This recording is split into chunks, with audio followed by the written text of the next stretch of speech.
ঈশ্বরের কাছ থেকে একটি প্রতিশ্রুতি আছে যা আমাদের বুঝতে হবে। একটি দল তরবারির হাতে পালিয়ে গেল।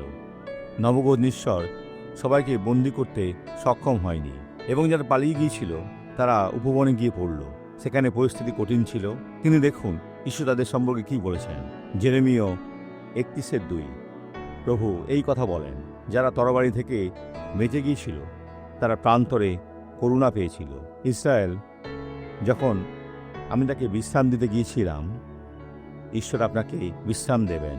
ঈশ্বরকে ধন্যবাদ দিন, আপনি বন্দিদশার মধ্যে পড়েননি, আপনি খ্রিস্টের কাছে ফিরে এসেছেন। আর যদি এখনো আসেননি, তাড়াতাড়ি ফিরে আসুন। আসুন প্রার্থনা করি। পিতা, এই ব্যক্তির বিশ্রাম খোঁজার সময় এসেছে। আমি এখন যিশুর নামে আপনার কর্তৃত্ব ব্যবহার করি।